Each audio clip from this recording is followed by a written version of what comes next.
Alguns dias atrás eu fiz um vídeo aqui para vocês falando sobre um estudo que realizaram com alguns pacientes diabéticos usando gengibre, usando alguns comprimidinhos de gengibre por dia ali para ver qual era o resultado desse gengibre no açúcar no sangue dos pacientes. Será que diminuía? Será que aumentava? Será que não acontecia nada? E no vídeo eu mostrei para vocês que o estudo comprovou que o gengibre conseguia baixar o açúcar no sangue, né, o que a gente chama de glicemia, e também baixava o HbA1c, que é a hemoglobina glicada, que muitos pacientes têm hemoglobina bem alta, e o gengibre conseguia baixar um pouquinho. Lembrando que não era um estudo onde eles retiravam os medicamentos e deixavam o paciente só com gengibre. O gengibre era um tratamento auxiliar, e aí ele foi comprovado que ele funcionava. Muitas pessoas comentaram naquele vídeo que o gengibre aumenta a pressão, que paciente com pressão alta não pode tomar, e bom, muita gente perguntou também se isso era verdade. E hoje eu venho dizer para vocês se é verdade isso, se paciente que tem pressão alta não pode tomar gengibre. Eu já vou adiantar aqui no vídeo, não vou fazer vocês esperarem muito. Paciente que tem pressão alta pode sim receber gengibre e inclusive tem alguns benefícios. Fica até o final do vídeo que você vai entender sobre isso. Muito prazer, meu nome é Cristian Morato, eu sou médico e você está assistindo mais um vídeo sobre saúde aqui no meu canal. Aliás, se você não quiser perder mais nenhum vídeo, se inscreve, deixa o seu curtir e comentário no final do vídeo que são muito importantes, ativa o sininho de notificação que fica logo do lado do botão inscrever-se. Quando você ativa ele, você fica sabendo sempre que a gente posta vídeo novo. São 4 vídeos por semana postados aqui no canal falando sobre saúde. Então, vamos lá para o nosso assunto principal.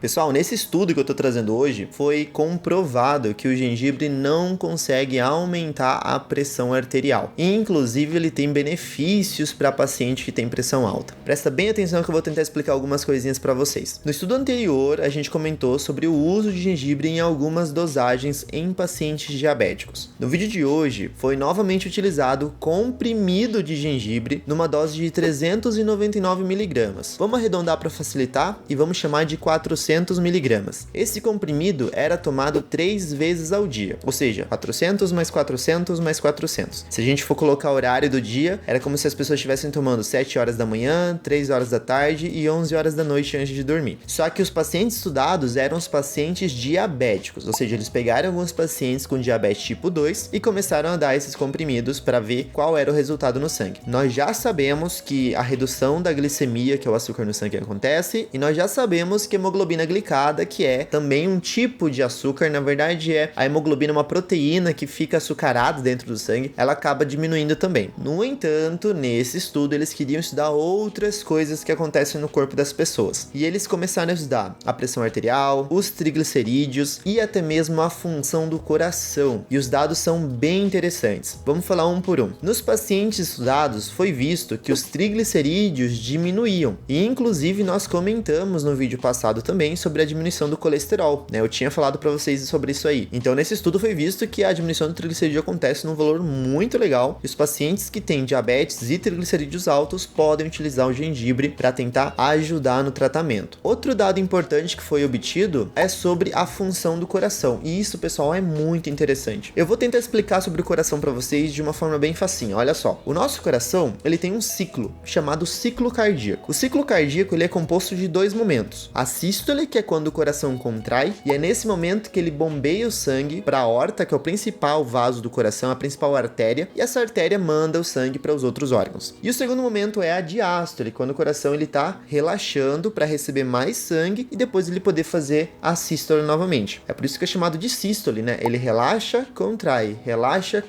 e vira um ciclo, tá? Então a gente tem um ciclo cardíaco. Ok, o que tem a ver isso com o gengibre? É simples. Foi visto que existe uma melhora da diástole quando o paciente faz uma reposição de gengibre. Então, o que seria a melhora da diástole? O coração ele consegue relaxar melhor. E isso é bom porque existem muitos pacientes com um coração fraco, o que a gente conhece como insuficiência cardíaca. E alguns dos pacientes com coração fraco têm um problema que é o seguinte: o coração ele tem muita dificuldade para relaxar. Isso normalmente acontece porque a capa de músculo do coração tá mais grossa. Apesar de chamar de insuficiência cardíaca, né, o coração ele tá mais musculoso. Ele tá fraco, mas ele tá musculoso. Por quê? Não importa se ele tá musculoso, o importante é ele conseguir bombear sangue. Como é que o coração vai bombear sangue se ele tá grosso e ele não consegue receber sangue? Imagina que a gente tá falando de um balde e o balde ele tem o buraco onde a gente coloca a água, né? Pensa esse espaço da água como se fosse o espaço que o coração tem para bombear sangue. Agora imagina que as paredes do balde, a parte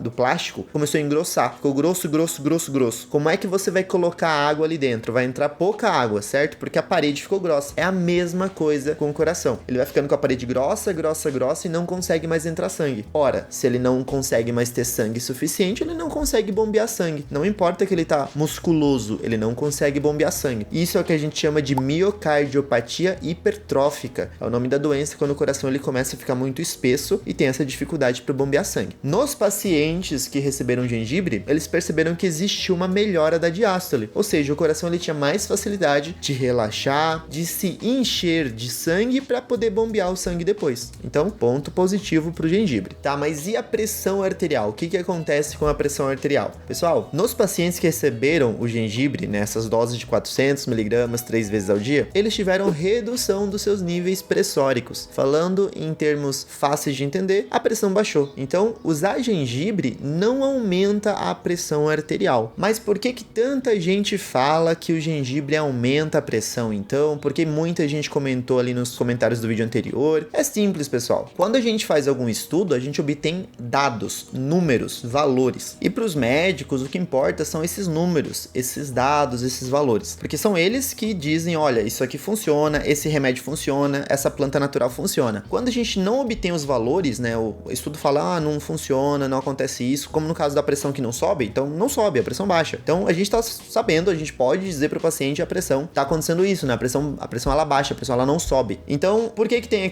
aquela informação? Porque provavelmente alguém lá no passado achou que o gengibre aumentava a pressão. E aí outra pessoa ouviu e começou a repassar e foi sendo passado de uma pessoa para outra. É do mesmo jeito que a gente cria aquelas lendas, né, do lobisomem, do chupacabra, por exemplo, que é algo brasileiro, eu acho, né? Então, são coisas que a gente vai ouvindo e que vão sendo repassadas, tá? Então, os estudos comprovaram que o paciente pode receber sim essa dose de 400 mg por dia de gengibre e isso vai resultar na diminuição da pressão arterial. Só para eu complementar uma coisa importante para vocês. Foi visto que esse valor reduz tudo isso que a gente falou, né? Melhora a função do coração, baixa triglicerídeo, baixa pressão. No entanto, esse estudo diz que a gente ainda precisa de mais dados para saber por quanto tempo os pacientes vão manter nesse tratamento adicional com gengibre, se existe um tempo limite, porque esse estudo ele foi feito por 6 semanas. Então, os pacientes receberam essa dose de 400 mg 3 vezes ao dia por 6 semanas. Então, não se sabe se pode superar essas 6 semanas, porque durante 6 semanas os pacientes não tiveram efeito adverso, não aconteceu nada de ruim com eles recebendo essa suplementação, tava tudo ok. Então, a gente precisa ainda de mais estudos para saber se pode manter por mais tempo ou se é perigoso manter por mais tempo. Mas o que sabe até agora é que os dados do gengibre no tratamento dessas enfermidades que nós comentamos são super positivos.